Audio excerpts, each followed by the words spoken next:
Hello everyone, welcome back to my YouTube channel. Guys, आज हम BPSC 132 Indian government and politics पढ़ेंगे। ये देखिए, इस बुक में टोटल 6 ब्लॉक्स दे रखे हैं, जिसमें से 4 ब्लॉक मैं इसके करवा चुकी हूँ। आज हम इसका 3 ब्लॉक मैंने कंप्लीट करवा दिए हैं। आज हम इसका 4th ब्लॉक का यूनिट 11 करेंगे, जेंडर। स्टार्ट करते हैं।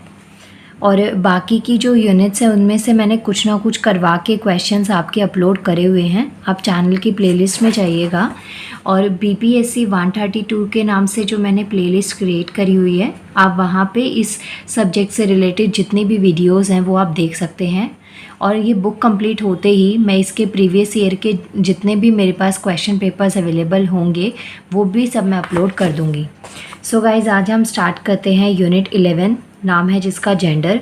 चलिए स्टार्ट करते हैं। ये देखिए, ये यूनिट 11 है और ये इसका चेक योर प्रोग्रेस एक्सरसाइज 1 है। फर्स्ट क्वेश्चन देखिए, what is difference between sex and gender. Sex और जेंडर के बीच में क्या डिफरेंस है वो आपको बताना है। इन क्वेश्चंस के जो आंसर्स हैं वो आपको 2 पेज पे मिलेंगे। एक तो जो आपको यहाँ कॉन्टिन्यूशन में बुक में दे रखा है, इसके साथ में एक जो पेज नंबर मैंने लिख दिया है ये आपके हिंट सॉल्यूशन है, जो कि हर यूनिट कंप्लीट होने के बाद में आपको कुछ हिंट आंसर्स दे रखे होते हैं, जिसका मतलब होता है कि आप उन की पॉइंट्स की हेल्प से अपने आंसर को कंप्लीट कर सकते हैं। तो ये पेज नंबर वो हैं, और जो ऊपर पेज लिखा हुआ है मैंने, ये पेज नंबर आपके सीक्वेंस में चलते हुए आ रहे हैं। स्टार्ट करते हैं। सबसे पहले तो देखिए, पीपल जो सोसाइटी में है उनको आइडेंटिफाई किया जाता है on the basis of language, किसी धर्म के, रिलीजन, कास्ट, सेक्स या जेंडर या ट्राइब के बेसिस पे। इस वाली यूनिट में हम लोग जेंडर पढ़ेंगे। देखिए, जेंडर और जो सेक्स, ये जो 2 टर्म्स हैं ये आपस में रिलेट तो करती हैं, लेकिन ये दोनों ही गाइस डिफरेंट कॉन्सेप्ट्स हैं। जैसे कि बहुत से लोगों को लगता है कि सेक्स और जेंडर जो है ना वो सेम है, लेकिन ये सेम नहीं है, इनमें डिफरेंसेस होते हैं। कैसे? जो सेक्स है वो डिनोट करता है आपकी बायोलॉजिकल आइडेंटिटी को, किसी भी पर्सन की जो बायोलॉजिकल आइडेंटिटी है, आपका जो रिप्रोडक्शन है, ये सब चीज़ें जो है ना, ये बायोलॉजिकल आइडेंटिटी हमारे सेक्स को डिनोट करती है। वहीं जो जेंडर है ये सिग्निफाई करता है कि आपका रोल क्या है, सोशल, इकोनॉमिक, पॉलिटिकल, ये जो फैक्टर्स हैं आपके सोसाइटी में आप क्या रोल प्ले करते हैं, ये चीज़ें आपके जेंडर को डिफ़ाइन करती हैं। जैसे मानिए कोई जो फीमेल है वो फीमेल होते हुए भी एक मैन के बराबर इक्वल वर्क कर रही है, आवर्स में भी, वेजेस में भी, तो ये उसके जेंडर की डेफिनेशन है। आपका सोसाइटी में रोल क्या है? जैसे आपने कई बार ये स्टेटमेंट सुनी होगी कि ये इस घर की बेटी नहीं बेटा है, तो ये जो आप एक पोजीशन दे रहे हैं किसी को, तो वो चीज़ें आपके जेंडर को डिफ़ाइन करती है, ना कि सेक्स को। तो जब भी सेक्स की बात होगी तो गाइस, सेक्स हमारा एक बायोलॉजिकल आइडेंटिटी होता है, और अगर हम जेंडर की बात करें तो जेंडर जो है वो सिग्निफाई करता है रोल को, सोशली, इकोनॉमिकली, पॉलिटिकल, ये जो फैक्टर्स हैं सोसाइटी के, जो पोजीशन है सेक्स की सोसाइटी में, ये चीज़ आपके जेंडर को डिफ़ाइन करती है। इसका मतलब क्या है? जो सोशल स्टेटस है, इकोनॉमिक कंडीशन है, और power position of man, women है, ट्रांसजेंडर है, वो सोशल, इकोनॉमिक और पॉलिटिकल कंडीशन को प्लेस है, ये चीज़ें आपके जेंडर को क्या करती है? डिफ़ाइन करती है। ये पॉइंट्स आपको ध्यान रखने हैं। इसके बाद में यहाँ पे आप इसके और पॉइंट्स को भी ऐसे पढ़ सकते हैं कि इसमें क्या क्या डिफरेंसेस हैं। इसके बाद में देखिए, इसके आंसर के लिए आपको 118 पे भी मैं दिखा देती हूँ एक बार। जैसे ही यूनिट ख़त्म होती है आपकी, वहाँ पे भी आपको कुछ कीवर्ड्स दे रखे होते हैं। जैसे यहाँ पे देखिए, ये रहा हमारा फर्स्ट क्वेश्चन। तो सेक्स क्या है? एक बायोलॉजिकल कैटेगरी है जिससे कि पर्सन का आइडेंटिफिकेशन होता है एज अ मैन, विमेन और ट्रांसजेंडर। और जो पोजीशन होती है, इनमें से किसी भी पर्सन की जो पोजीशन है पावर रिलेशन में, सोशल हायरार्की में और इकोनॉमिक अपॉर्चुनिटीज़ में, वो चीज़ जेंडर को डिनोट करती है। तो ये दोनों डिफरेंसेस आपको यहाँ पे देखने को मिल गए। इसके बाद में नेक्स्ट क्वेश्चन आता है हमारे पास में। Question number 2 is what are the main issues of gender discrimination. जो जेंडर डिस्क्रिमिनेशन होता है ना, जेंडर के बेसिस पे जो भेदभाव होता है मेल में, फीमेल में, ट्रांसजेंडर में, तो ऐसे किसी भी में भी जो इश्यूज होते हैं, मेन इश्यूज जो होते हैं जेंडर डिस्क्रिमिनेशन के, वो क्या क्या है, वो पॉइंट्स आपको यहाँ पे लिखने हैं। चलिए पहले इसके लिए पेज नंबर ये देखते हैं यहाँ पे जैसे इंट्रोडक्शन है ना, उसके जस्ट साइड में ही आपको पेज नंबर पे हेडिंग दे रखी होगी जेंडर एंड इशू 11.2, और आप यहाँ पे देख सकते हैं ये जेंडर यहाँ पे यूनिट का नाम है, और यहाँ नीचे ना आपको पेज नंबर गिवन है ये 113, तो यहाँ से आपको इसका आंसर मिलेगा। सो स्टार्ट करते हैं gender and issues. Gender issue जो है यहाँ पे अलग अलग लेवल पे यहाँ पे बात करी गई है, एक पर्टिकुलर लेवल पे नहीं कि जैसे विलेज लेवल पे, टाउन पे या हाई लेवल पे, हर तरीके से ना हर सिचुएशन में जेंडर इश्यूज आपको देखने को मिलते हैं।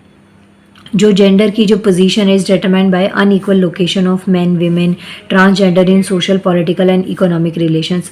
जैसे बहुत सारी इंडस्ट्रीज़ में, बहुत सारे सेक्टर्स में आपने देखा होगा एक मैन है और एक मेल और एक फीमेल दोनों ही सेम सेक्टर में काम कर रहे हैं, सेम पोजीशन पे, लेकिन जब उनके वेजेस की बात करेंगे, उनकी सैलरी की बात करेंगे, तो जो मैन की जो सैलरी रेशियो है वो आपको कंपेरेटिवली फीमेल के कंपैरिजन में थोड़ा सा ज़्यादा मिलेगा। तो ये चीज़ें यहाँ पे आपको बता रखी हैं। इसके अलावा ऐसे जो पोजीशंस है विमेन एम्पावरमेंट में, ये सब चैलेंजेस जो है ना ये आपको मोस्टली देखने को मिलते ही मिलते हैं। बहुत सारी ऐसी प्रैक्टिसेस होती हैं जेंडर बेस्ड डिस्क्रिमिनेशन जिसमें होता है, इसको लीगली बैन तो किया हुआ है, लेकिन फिर भी बहुत ज़्यादा जो सोसाइटी के अलग अलग सेक्शंस में ये चीज़ें आपको कॉन्टिनेशन में दिखती हैं। कितने ही लीगली बैंड लगा लीजिए, कितनी पनिशमेंट्स हों, कितने ही इनिशिएटिव स्टार्ट कर लिए जाएं, लेकिन स्टिल फिर भी वो प्रॉब्लम्स जो हैं, वो जेंडर डिस्क्रिमिनेशन जो है वो आपको कहीं ना कहीं देखने को मिलता है।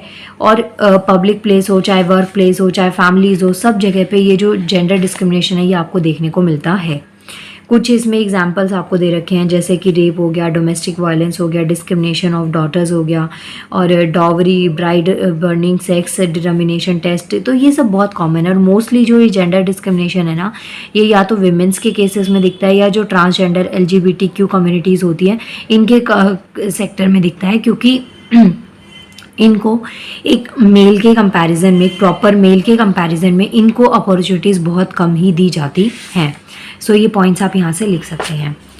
अगेन पेज नंबर 118 पे मैं आपको इसका आंसर दिखा देती हूँ।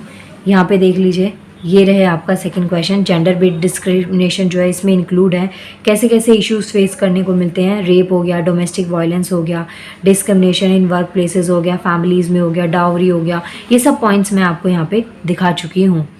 और बहुत पहले से जैसे चाइल्ड मैरिजेस हैं, सती प्रैक्टिसेस हैं, तो ये बहुत कॉमन है, ये प्रैक्टिसेस चलती हुई आ रही है। आजकल ये कम हो गई हैं, लेकिन बहुत जगह पे ये आपको कॉमनली देखने को मिलती हैं।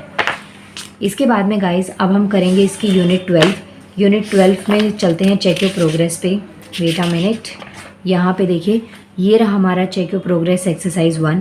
इसका फर्स्ट क्वेश्चन है, identify the main issues of the worker movements in India. Workers movement जो है ना उनको क्या क्या उनके मेन इश्यूज थे वो आपको आइडेंटिफाई करने हैं। पेज नंबर 121 पे इसका आंसर मिलेगा। स्टार्ट करते हैं। ये देखिए ये रहा हमारा question, the issue and the types of collective actions.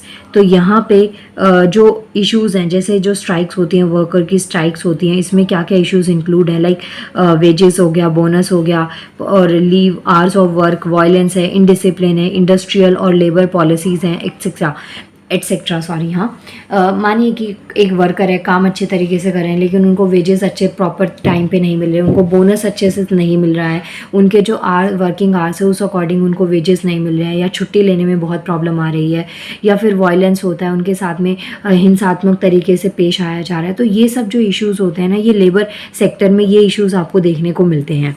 और इन इश्यूज़ को रिजॉल्व करने के लिए जो वर्कर्स हैं ना उन प्रॉब्लम्स को एड्रेस कैसे करते हैं, या किस तरीके से वो कलेक्टिव एक्शन लेते हैं। उसमें स्ट्राइक्स हो गई, बहुत टाइप की स्ट्राइक्स होती हैं। हंगर स्ट्राइक जो है वो बहुत कॉमन है कि लोग भूख हड़ताल पे बैठ जाते हैं, सत्याग्रह करने लगते हैं। और इसके अलावा और भी बहुत सारे जैसे डिमॉन्स्ट्रेशन हो गया, मास कैजुअल लीव्स हो गया, पूरे जो वर्कर की पूरी टीम है वो एक साथ छुट्टी पे चले जाएं या अपना काम करना बंद कर देते हैं। तो ये सब चीज़ें यहाँ पे हमारे पास में आती हैं। इसके अलावा ये जो है ना ये बहुत कॉमन वर्कर्स की जो वर्कर्स की ना कलेक्टिव एक्शन स्ट्राइक के कुछ एग्जांपल्स हैं। और ये किस सेक्टर में ज़्यादातर आपको देखने को मिलते हैं? रेलवे में, जूट प्लांटेशन में हो गया, माइनिंग में, टेक्सटाइल वर्कर्स जो होते हैं, इनमें ये चीज़ें प्री इंडिपेंडेंस पीरियड से चली आ रही हैं। और पोस्ट इंडिपेंडेंस भी ये स्ट्राइक जो है वो बहुत कॉमन है। कुछ कॉमन सेंटर्स हैं यहाँ पे जो ये स्ट्राइक्स होती रहती हैं। ये यहाँ पे कुछ सेंटर्स आपको यहाँ पे दे रखे हैं। तो यहाँ पे गाइस आप लोग ना गांधीयन फेज से लेके मींस प्री इंडिपेंडेंस से लेके जो पोस्ट इंडिपेंडेंस तक का टाइम पीरियड है ना, वो सब यहाँ पे आप इंक्लूड कर सकते हैं। नेक्स्ट हमारा क्वेश्चन है, mention the limitations of trade union movement in India. आपको जो ट्रेड यूनियन मूवमेंट है भारत देश में, उसकी कुछ लिमिटेशंस लिखनी है।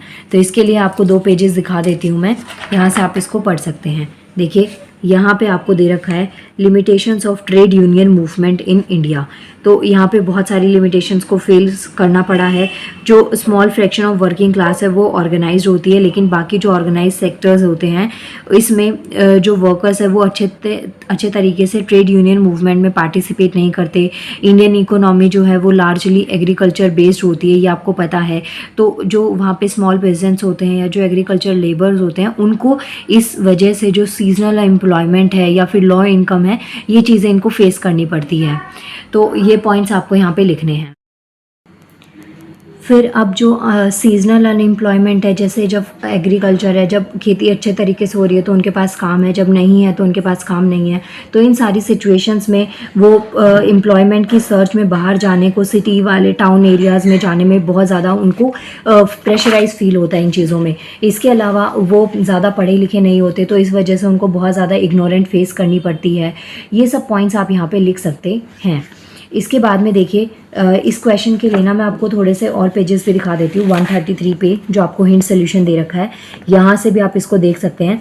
Trade union have the following limitations. ये लिमिटेशंस होती हैं, जैसे ऑर्गेनाइज वर्किंग क्लास जो है, small section of working population in India, poor finance हो गया, dominance of the outside leadership हो गया, तो फैक्शनलिज्म। ये सब पॉइंट्स जो हैं, ये जो लिमिटेशंस हैं, ये ट्रेड यूनियंस को फेस करनी पड़ जाती हैं। इसके बाद में गाइज नेक्स्ट हमारे पास में आता है चेक योर प्रोग्रेस 2। ये देखिए, ये रहा check your progress exercise 2। In which way were the peasants exploited during the colonial period. जो कॉलोनियल पीरियड था उस टाइम पे जो पीजेंट्स से उनको किस तरीके से एक्सप्लॉइट किया जाता था, मतलब कि जो उनका शोषण था ना वो किस तरीके से हो रहा था।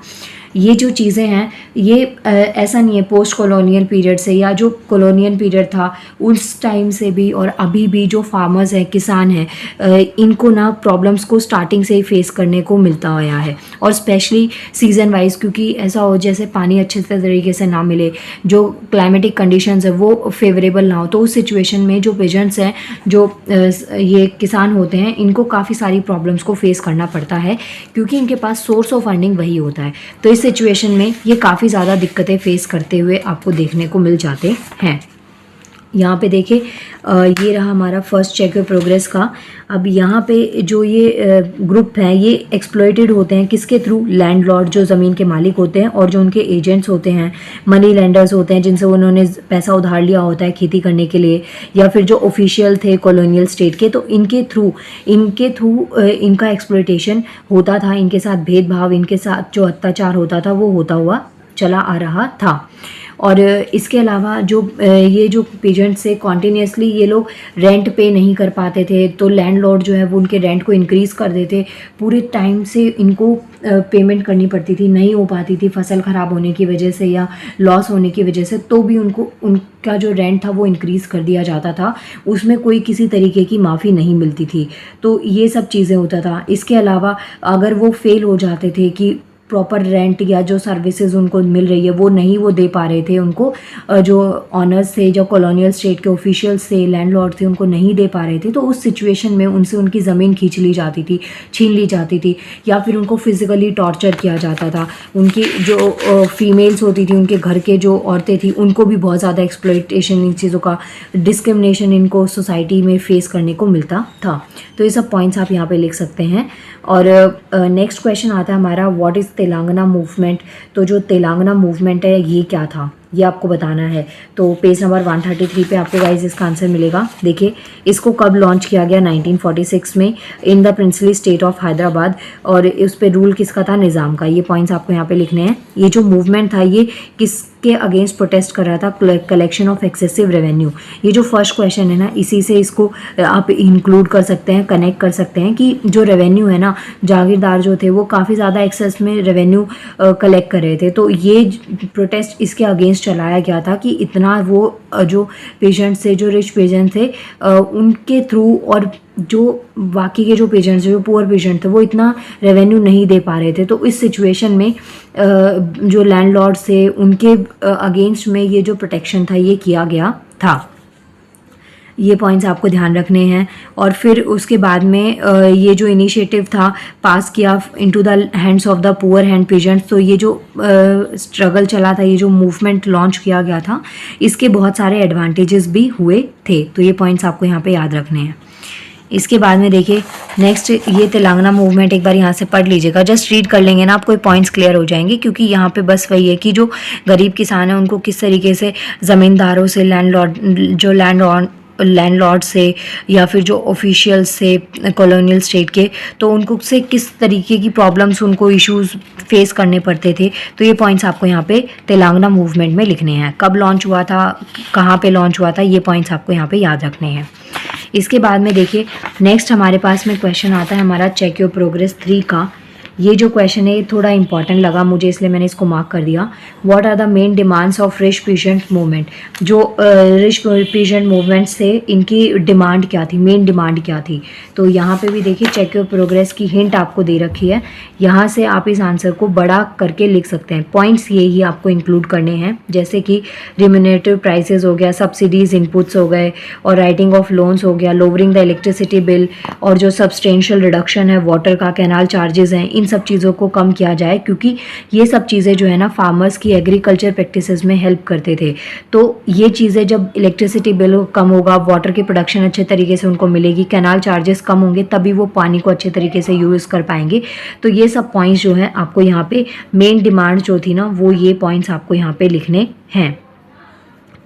नाउ गाइज मिलते हैं नेक्स्ट वीडियो में। Thank you so much. ये यूनिट कंप्लीट हो गई है, और इस यूनिट के साथ में हमारा ये जो ब्लॉक है ये भी कंप्लीट हो गया है। मैं आपको दिखा देती हूँ। ये जो है ना वर्कर, फार्मर्स और जेंडर, ये थोड़ी इजी सी यूनिट थी। आप इसको खुद से भी अपने वर्ड्स में कनेक्ट करके लिख पाएंगे अगर आप थोड़ा भी अच्छे से रीड करते हैं तो। नाउ मिलते हैं नेक्स्ट वीडियो में। Thank you so much.